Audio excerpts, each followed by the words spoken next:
Aka update ni channel yihariye ikuzana amateka akomeye yaranze isi kuva rimwe kugeza uyu munsi. Hano dusangira amateka y'abantu badasanzwe ko bagize uruhare mu guhindura isi n'ibyo bavumbuye byanduye ubuzima bwa muntu.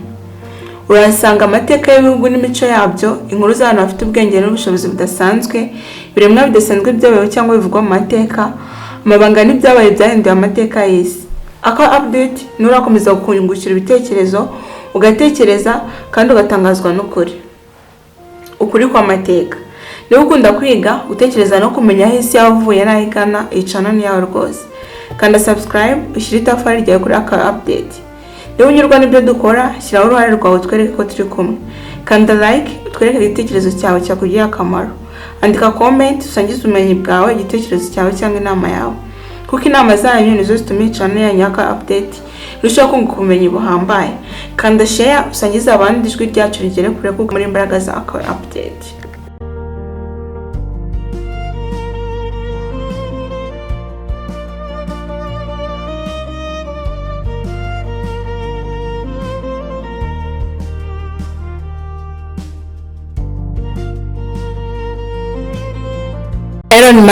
Elon Musk yavutse ku itariki ya 28 Kamena 1971.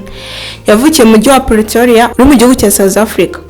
Pretoria ni umwe mu mijyi ikomeye cyane muri Afrika y'Epfo. Kandi niho Elon Musk yakuriye atangira kugaragaza ubwenge n'inyota yo kwiga ibintu by'ikoranabuhanga akiri muto cyane. Ise yitwa Elon Musk, ni engineer mu mashanyarazi n'ubucuruzi. Yakoraga imirimo ijyanye n'ubwubatsi n'ubucuruzi. Nyina yitwa Mae Musk, ni umunyamideli n'inzobere mu bijyanye n'imirire. Azwi cyane ku isi kubera akazi ke n'ubuzima bwe bwihariye. Ababyeyi ba Elon Musk baratandukanye akiri muto. Impamvu nyamukuru yo gutandukana harimo kutumvikana mu buzima bwo mu rugo, ibibazo by'imibanire hagati yabo. Nyuma yo gutandukana, abana benshi bagumanye na nyina, ariko ibintu byaje guhinduka kuri Elon Musk. Nubwo akenshi abana bajya kubana na nyina, Elon Musk yahisemo kujya kubana na Elon Musk. Impamvu zavuzwe, yashakaga kuba hafi ya se. Hari n'ikifuzo cyo kumumenya neza no kumarana nawe igihe kirekire. Yatekerezaga ko se ashobora kumufasha mu bumenyi nka engineer, ariko nyuma Elon Musk yaje kuvuga ko ubuzima bwo kubana na se butari bworoshye. Hari ibihe byamugoye cyane mu bwana bwe.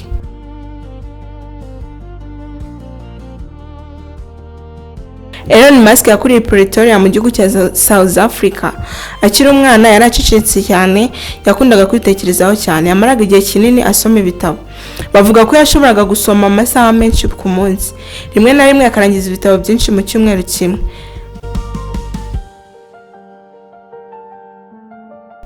Elon Musk yari umwana ukunda cyane ubumenyi, yakundaga cyane siyanse n'ikoranabuhanga.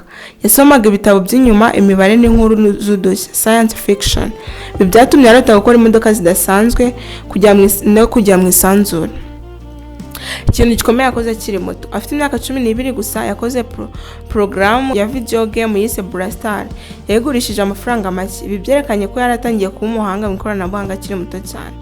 Ibibazo yahuye nabyo, ubwana bwe ntibwari bworoshye.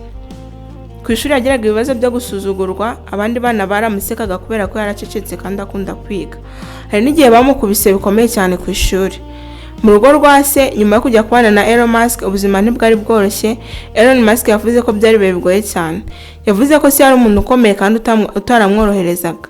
Ibi byatumye yiga kwihangana, kugira icyizere ku giti cye. Icyamugize uwo ari we.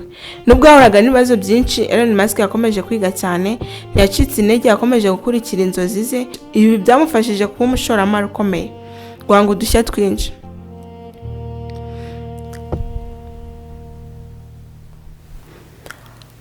Elon Musk yavukiye muri Pretoria, ariko ntiyashakaga kuguma muri South Africa ubuzima bwe bwose. Impamvu yifuzaga amahirwe menshi mu ikoranabuhanga.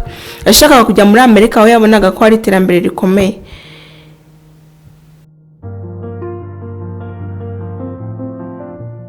Afite imyaka 17 yamukiye muri Canada. Yabanje kuba ku muryango wa nyina. Icyo yamaze, yakoraga imirimo isanzwe nk'akazi k'ingufu, yiga muri Queen University, kujya muri Amerika nyuma y'imyaka 2.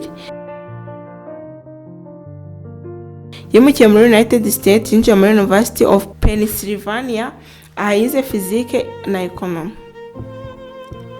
yakomeje kwiga cyane no gutegura ejo hazaza. Nyuma yo kurangiza kaminuza, Elon Musk yahisemo gushaka akazi gasanzwe, ahubwo yahisemo kwihangira imirimo, entrepreneurship. Ikigo cye cya mbere mu 1995, Elon Musk hamwe na murumuna we bashinze ikigo cyitwa Zip2.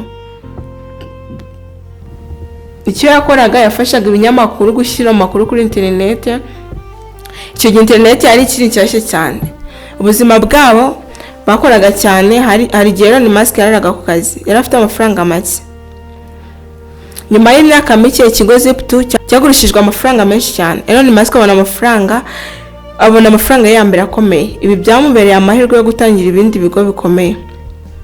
Nyuma ya Zip2 yashinze ibindi bigo nka X.com, yaje kuba PayPal, ahantu yatangiye kuba umwe mu bantu bakomeye mu ikoranabuhanga.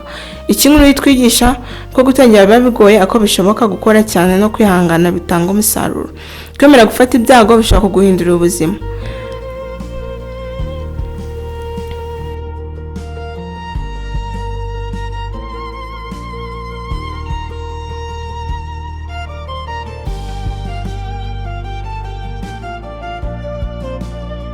Nyuma yo kubona amafaranga avuye muri PayPal, Elon Musk yagize igitekerezo gikomeye cyo kujyana abantu ku yindi mibumbe nka Mars. Mu 2002 yashinze SpaceX. Intego yayo no kugabanya igiciro cyo kujya mu isanzure no gutuma abantu bashobora gutura kuri Mars. Ibibazo bikomeye. Mu ntangiriro, roketi za mbere zarananiwe inshuro 3 zikurikiranye. Amafaranga yari hafi gushira. Abantu benshi bavugaga ko ibyo akora bidashoboka. Byari bigeze aho SpaceX ishobora gufunga burundu. Gutsinda kwa mbere. Mu 2008, roketi ya kane yaratsinze, NASA iha SpaceX amasezerano manini. Ibi byahinduye byose, ikigo gitangira gutsinda, kiba kimwe mu bikomeye ku isi. Mu gihe kimwe, Elon Musk yinjiye no mu bijyanye n'imodoka z'amashanyarazi. Tesla, nubwo atari wazishinze bwa mbere, niwe wayigize nini cyane. Intego yayo no gukora imodoka zikoresha amashanyarazi no kugabanya kwangiza ibidukikije. Ibibazo bikomeye bya Tesla nayo ntiyorohewe. Imodoka za mbere zari zihenze cyane, ikigo cyari hafi guhomba. Abantu benshi ntago biziraga imodoka z'amashanyarazi. Mu 2008, Elon Musk yashinze amafaranga yose muri Tesla, byari hafi kumusiga nta kintu afite. Igihe gikomeye cyane mu 2008. Uyu ni umwaka wamugoye cyane. SpaceX yari hafi gufunga, Tesla nayo yari hafi guhomba, Elon Musk yari hafi kuba umukene. Yavuze ko byari nko gutera igiceri gutsinda cyangwa gutsindwa burundu. Ko yabyitwayemo, ntiyacitse intege, yakomeje gushyira amafaranga yo mu bigo bye, yakoraga amasaha menshi cyane. Yizeraga ko bizakunda nubwo abandi babishidikanya. Intsinzi ikomeye.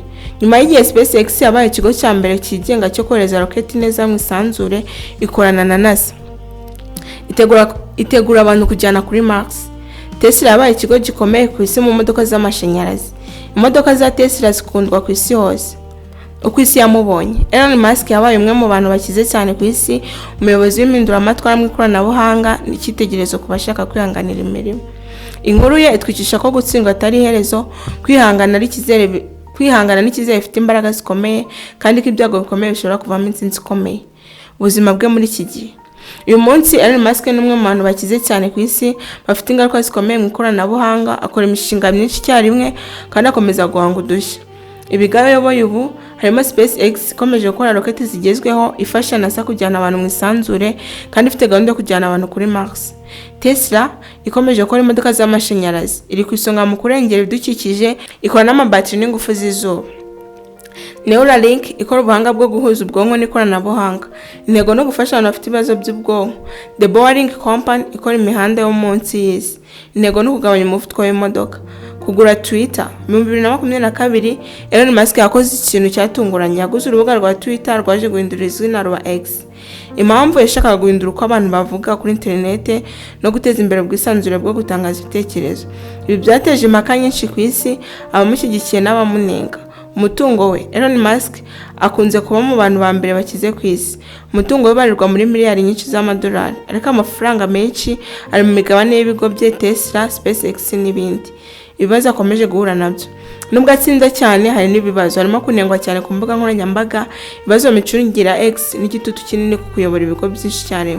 Icyo ashaka kugeraho, Elon Musk afite intego nini cyane, harimo kujyana abantu kuri Mars, kurengera ibidukikije, guteza imbere ubwonko bw'ikoranabuhanga, guhindura isi ikoresha internet n'itumanaho, top of form, bottom of form. Murakoze cyane kuba mwakomeje gukurikirana Akayo Update kugeza hano ku musozo w'iyi nkuru. Niba iyi video yagize ikikunguraho, kanda like, kora share kandi ukande subscribe kuri channel yacu kugira ngo tuzacikanwa n'andi makuru mashya tubagezaho buri munsi. Ntibagirwe gusiga comment tubwire uko wabonye iyi nkuru cyangwa ibindi wifuza ko twazabagezaho utaha. Mukomeze gukurikira Akayo Update aho tubagezaho amakuru yihuse, asesenguye kandi yizewe. Murakoze cyane, turabashimiye urukundo mudahwema kutwereka. Tongere kutubana mu yindi nkuru cya kuri Akayo Update.